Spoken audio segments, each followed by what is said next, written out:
Sudarso.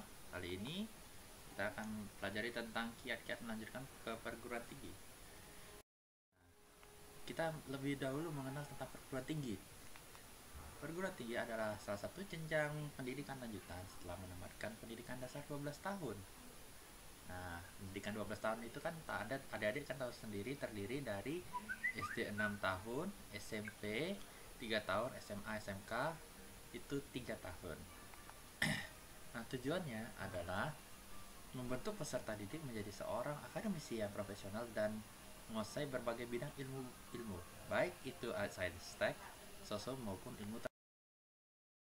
Nah, ini ada jenis-jenis perguruan tinggi.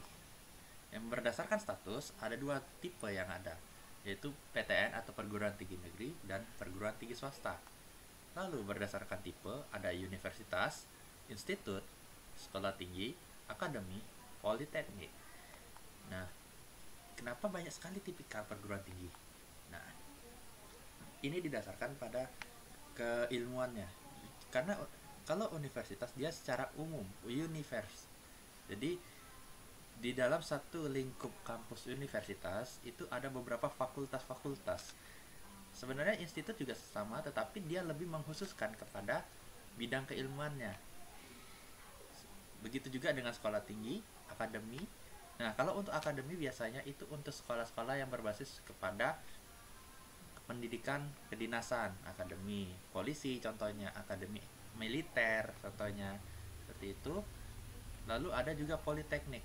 Politeknik ini dia biasanya lebih ke arah D4 atau ilmu terapan, seperti itu. Mengapa orang salah memilih perguruan tinggi? Yang paling sering terjadi itu yang pertama ikut-ikutan teman, paksaan orang tua, yang ketiga gengsi masuk perguruan tinggi swasta. Nah, karena inginnya masuk perguruan tinggi negeri, ternyata nggak masuk, akhirnya gengsi masuk, jadi nggak, cenderung dia nggak mau masuk jadinya. Nah, ataupun kalau karena terpaksa, akhirnya gengsi ini yang menyebabkan dia nggak bisa gini, nggak bisa meneruskan gitu, nggak bisa mengikuti perkuliahan yang ada di swasta. Nah, akibatnya itu bisa stres, bosan, dan bolos kuliah. Nah, ujung-ujungnya nggak lulus perguruan tinggi atau PTS kalau dikenal sebagai wisuda, kak wisuda gitu. Nah, ini adalah tips memilih perguruan tinggi. Yang pertama, coba tanya diri, coba observasi kampus yang menjadi tujuan. Jika ada prodi yang disukai, observasi lebih dalam lagi, lihat akreditasi dan lihat kualifikasi tenaga dosen. Nah, yang pada poin 4 dan 5 ini sangat penting karena ini bisa mempengaruhi kualifikasi kita nantinya ketika kita memasuki dunia kerja seperti itu. Tetapi ini secara secara penilaiannya ya, secara penilaian akreditasi khususnya. Nah, itu semua kembali lagi kepada diri kalian sendiri gitu loh. Jadi apapun yang ada, apapun yang kalian inginkan, itu kembali lagi ke diri kalian sendiri gitu.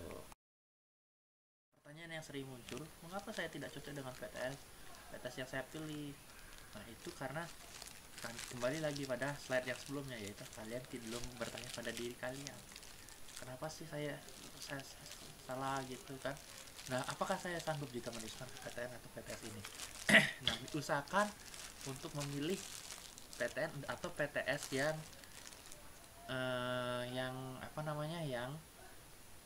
yang mudah untuk dijangkau biayanya. Nah, apakah saya sanggup membayar UKT atau BKT atau biaya kuliah tunggal?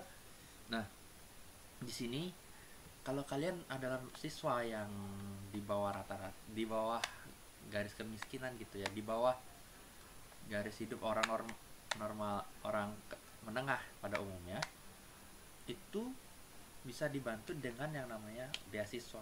Nah, saat ini di Indonesia saja kan sudah banyak tuh beasiswanya, apalagi di Indonesia kan juga sudah ada KIP, Kartu Indonesia Pintar.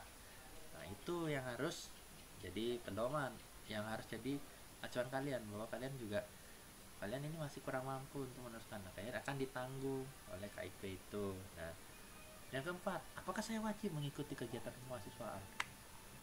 Jawabannya nggak wajib sih sebenarnya. Tetapi kalau kalian ingin untuk mengasah skill, soft skill berorganisasi kalian, silakan ikuti kegiatan kemahasiswaan yang ada. Setelah melihat tayangan ini, sampai jumpa lagi.